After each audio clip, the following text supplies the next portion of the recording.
नमस्कार, आप देख रहे हैं राष्ट्रीय जगत विजन न्यूज और मैं हूं आपके साथ निशा शर्मा। छत्तीसगढ़ के अंबिकापुर से एक बड़ा विवाद सामने आया है, जहां तहसील कार्यालय में हुए कथित अभद्र व्यवहार और झड़प के मामले ने तूल पकड़ लिया है। बताया जा रहा है कि सीतापुर क्षेत्र के राजापुर उप तहसील में तैनात तहसीलदार तुषार मानिकपुरी और राम कुमार टोप्पो की बहन के बीच किसी कार्य को लेकर बहस हो गई। जानकारी के अनुसार विधायक की बहन किसी काम से नायब तहसीलदार कार्यालय पहुंची थी। इसी दौरान किसी फाइल और प्रक्रिया को लेकर उनके अधिकारी से बहस हो गई, जो धीरे धीरे बढ़ती चली गई। आरोप है कि बहस के दौरान स्थिति बिगड़ गई और कथित रूप से तहसीलदार ने फाइल फेंक दी और अभद्र भाषा का प्रयोग करते हुए महिला को कार्यालय से बाहर जाने को कहा। विवाद इतना बढ़ गया कि दोनों पक्षों के बीच कहासुनी के बाद धक्का मुक्की और हाथापाई की स्थिति बन गई। बताया जा रहा है कि इस दौरान समर्थक भी मौके पर मौजूद थे, जिससे माहौल और तनावपूर्ण हो गया। विधायक पक्ष की ओर से आरोप लगाया गया है कि अधिकारियों ने महिला के साथ दुर्व्यवहार किया और अभद्र व्यवहार करते हुए उन्हें कार्यालय से बाहर निकाला। वह इस घटना के बाद प्रशासनिक कार्यशैली पर सवाल उठने लगे हैं। फिलहाल इस पूरे मामले में प्रशासन की ओर से आधिकारिक बयान का इंतजार किया जा रहा है। घटना के बाद क्षेत्र में राजनीतिक हलचल तेज हो गई है। अपना परिचय बता देंगे? जी, मेरा नाम सीमा धनकी है। मैं कोटछाल की रहने वाली हूँ। क्या हो गया था आज मैं तहसील कार्यालय में अपने काम से आई हुई थी। मुझे शोध क्षमता प्रमाण पत्र की आवश्यकता थी। मैंने तहसील में 14 तारीख को आवेदन लगाया था, तो इसी के लिए मैं आई थी। तो 14 तारीख के बाद मैं हमेशा फ़ोन के माध्यम से या तहसील कार्यालय भी 2-3 बार आई, तो कल कर देंगे बोल के मेरे को घुमाया गया। और आज भी आने से पहले बात हुआ था, तो काम हो जाएगा करके मेरे को बुलाया गया। मैं जब यहाँ तहसील कार्यालय में आई तो तहसीलदार तुषार मानिकपुरी के द्वारा अभद्रता से बात किया गया, काम नहीं करूँगा बोला गया और उल्टा सीधा गाली गलौज की गई और धक्का मुक्की भी दिया उन्होंने और जातिगत गाली दिया।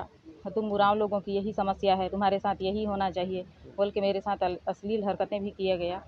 और आज के बाद इस तहसील कार्यालय में मत दिखना, तुम्हारा काम नहीं करूँगा, जाओ वहाँ मैन पार्ट से अपना काम करा लेना बोला गया। और तुम होती कौन हो मेरे को सिग्नेचर करने के लिए बोलने वाली? मैंने उनसे रिक्वेस्ट किया कि सर कर दीजिए, मुझे आवश्यकता है इसकी, बहुत ज़रूरी है। मैं चक्कर काट रही हूँ इतना दिन से तहसील में, तो यही काम रह गया है, मुझे और काम नहीं है, बस तुम्हारा ही काम करूँगा। मैं नहीं करता यार सिग्नेचर, जाओ दूसरे दिन आ जाना, मैं अपने हिसाब से बना के भेजूँगा बोला गया। तो फिर भी मैंने उनको रिक्वेस्ट किया कि सर कर दीजिए सर, कर दीजिए सर, मैं बोली।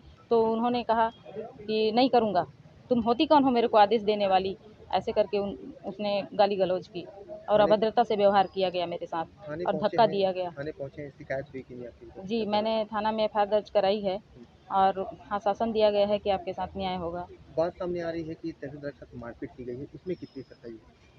नहीं, ये मारपीट नहीं हुई है, ये झूठ है। तो क्या लगता है कार्यालय में जो काम करने के लिए अधिकारी बैठे हुए हैं, जिम्मेदारी अपनी निभा रहे हैं या नहीं?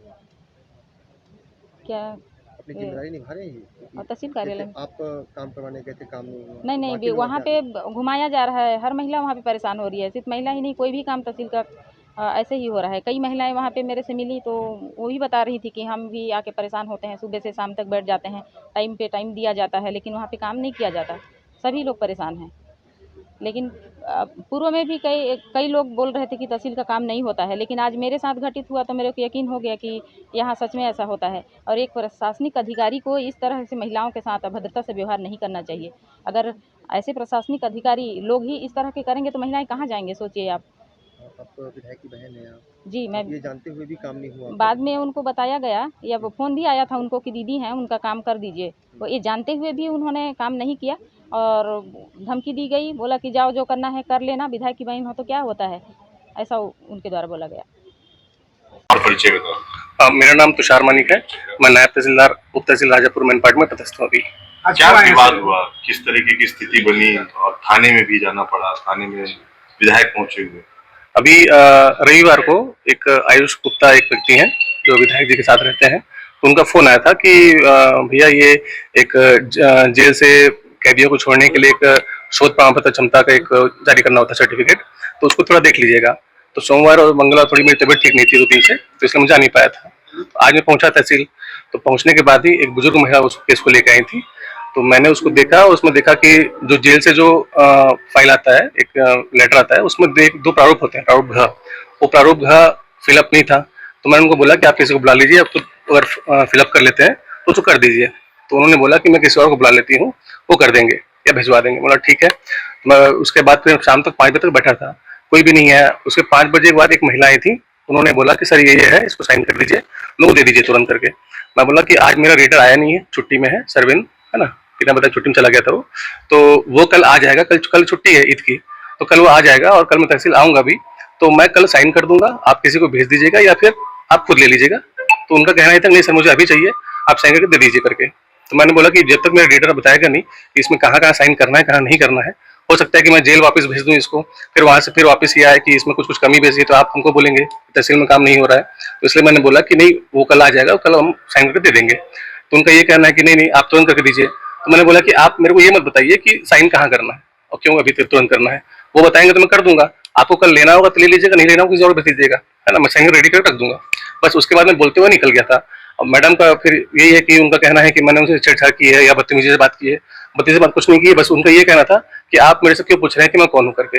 तो हमको पूछना पड़ता है कि सुबह कोई दूसरी महिला थी, है ना, और शाम को दूसरी महिला आई थी, तो उस महिला वो मतलब एडवोकेट हैं, वकील हैं कि परिवारजनों कोई व्यक्ति हैं, तो इसलिए पूछना पड़ता है।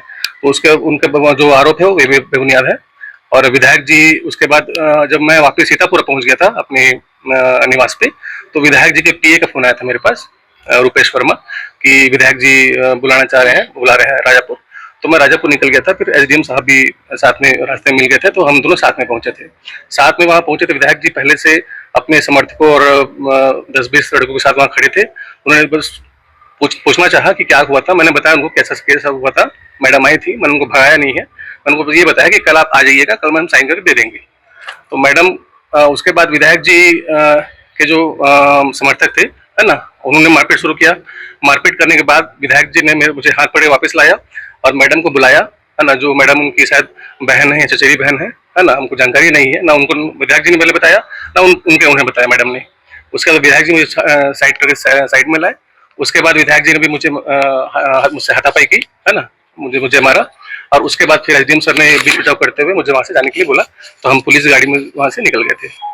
और आपके अलावा कौन कौन थे और सभी के साथ मारपीट हुई? नहीं, मारपीट मेरे साथ हुई थी, एसडीएम सर साथ में थे, है ना, वो बस सुनाना चाहते लेकिन विधायक जी सुन नहीं रहे थे, है ना, वो मूड बना के आए थे कि मारपीट ही करना है। हाँ। सर कितनी बार आपको मारा, कहाँ पे आपको मारा? अब अभी मुलायजा करवाने जाएंगे, है ना। हाँ, सर पे हुआ है, ये धक्का मुक्की भी किया गया, तो उसमें मैं गिर भी गया था। ये शर्ट है, ये इसमें पूरे बटन टूट गए हैं, ये शर्ट है। ठीक, आप जमीन में गिर गए थे क्या? हाँ, धक्का मुक्की बहुत किए थे, उन लोगों को मारपीट बहुत ज्यादा की। आप लोगों ने शिकायत दर्ज कराई कि नहीं कराई? नहीं, अभी जा रहे हैं, एफआईआर करवाएंगे। किसी से बात हुई है, कलेक्टर से बात की है? जी, अभी मैं तो जो हमारे संघ के भी सभी वरिष्ठ जो हमारे अधिकारी हैं, उन्होंने बोला है एफआईआर कराने के लिए, तो हम विधायक जी के लिए खिलाफ भी और उनके जो समर्थक है जिन्होंने मारपीट की है उनके खिलाफ भी एफआईआर करेंगे। क्या लगता है सत्ता उनका है, एफआईआर होगा?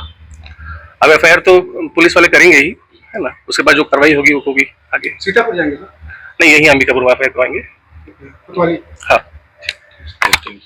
सीतापुर क्षेत्र में घटना घटी है सर, विधायक की तरफ से आरोप है कि बदतमीजी की गई, तहसीलदार का आरोप है मारपीट की गई, क्या जानकारी? इस केस में विधायक महोदय के द्वारा पहले मुझे दूरभाष पर सूचित किया गया था कि तहसीलदार के द्वारा वहां पर दुर्व्यवहार किया गया है। तो तत्काल जो सीतापुर एसडीएम है उनको निर्देशित किया गया कि आप जाएं और वहां पर जो वस्तु स्थिति है उसको समझकर मुझे रिपोर्ट करें। और फिर उसके बाद नायब तहसीलदार और एसडीएम जो सीतापुर है उनका ये मुझे दूरभाष पे आया कि जो नायब तहसीलदार है उनके साथ मारपीट की गई है। तो फिर मैंने नायब तहसीलदार और एसडीएम को मैंने खुद यहाँ बुलाया और अपने समक्ष में सुना। मेरे समक्ष में नायब तहसीलदार ने का ये कहना है कि उसके साथ मारपीट की गई है। तो इसके बाद और जैसा ये है कि विधायक महोदय की तरफ से भी वहाँ पर थाने में कंप्लेंट दिया गया है।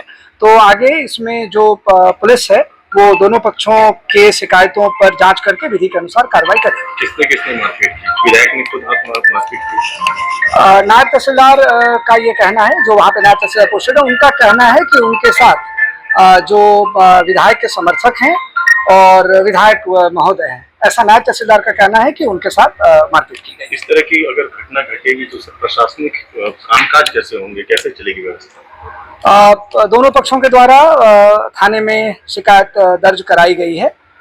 इसके बाद पुलिस विधि के अनुसार जांच के उपरांत कार्रवाई करेगी। सर, विधायक जी बुला करके मार की घटना को दिया, प्रशासनिक अमला काफी डरा हुआ है। ये सारी बातें जांच का विषय है। जांच में ये सारी बातें सामने आएंगी कि मतलब वहाँ पर सिचुएशंस कैसे अनफोल्ड हुआ है, क्या क्या वहाँ पर हुआ है, ये सारी बातें जांच में आएंगी, जिसके बाद पुलिस उस पर विधि के अनुसार कार्रवाई करेगी।